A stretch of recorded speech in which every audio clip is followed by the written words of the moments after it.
at the Steady State Fate booth at Knobcon number 11, 2023. And so what are we looking at here?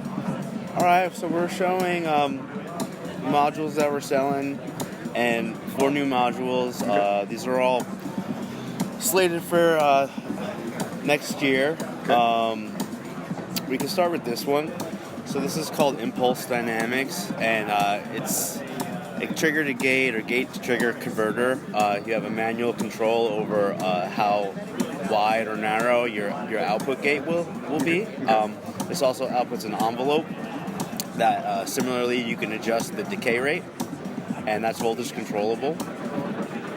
You have the outputs for both the pulse and the envelope, and also is a VCA that has its own output that you can control the level of that envelope or that gate or trigger at that output. And the CV for that VCA, it's a step style like sample and hold. Okay. So every time like a gate hits and you have a control voltage going into the level, it's going to sample at that level, so you get a discrete volume gate or envelope. I got you. Yep. Cool. This is the new Entity percussion module. It's called Metalloid percussion. It's focused on metallic sounds, not just cymbals or hi-hats, but just anything metallic sounding. Okay, that's what we're hearing on this patch. Right, let's see here.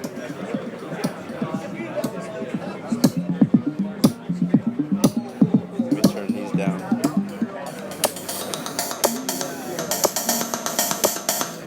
So there's 2 trigger inputs. The first trigger normalizes into the second. Or you can put 2 triggers into this, which is happening right now, and they're being triggered separately.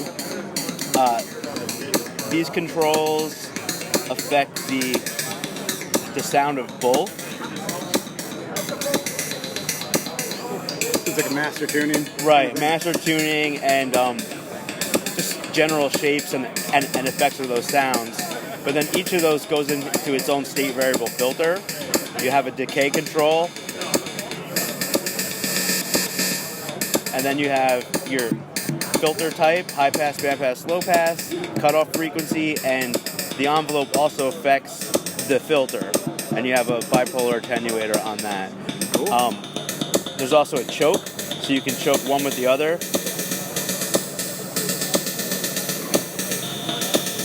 And then you have level controls on both, and that's all voltage controllable. The filters are voltage controllable, the decay time's voltage controllable. So over here we have an updated version of the Ultra Random. It's called the Ultra Random Redux.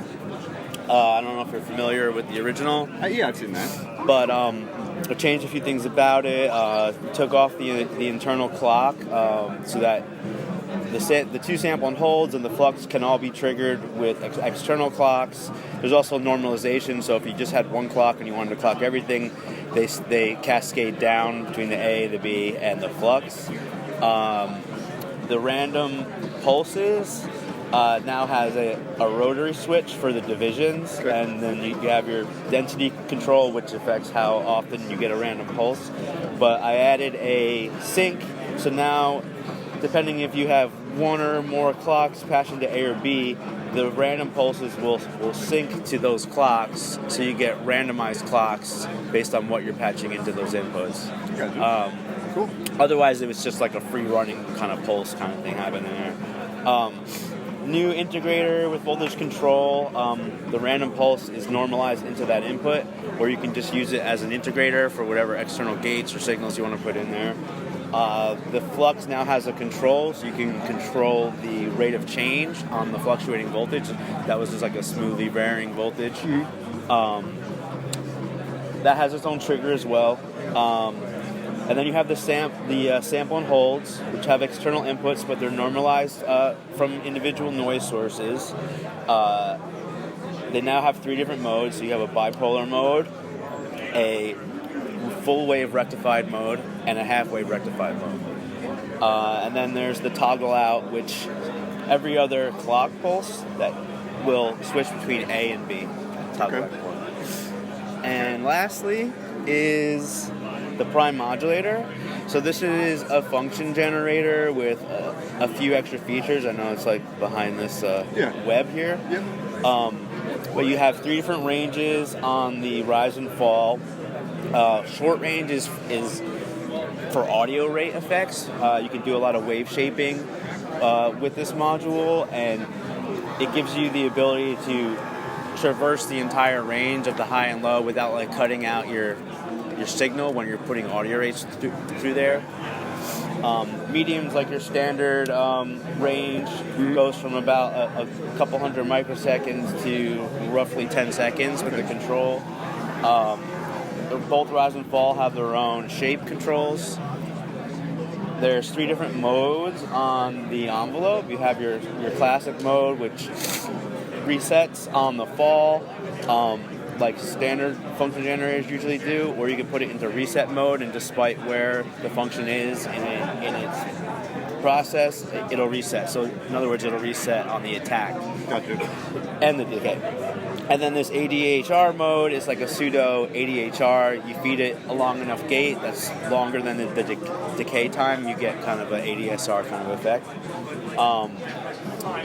CV over rise fall, and both with the FM.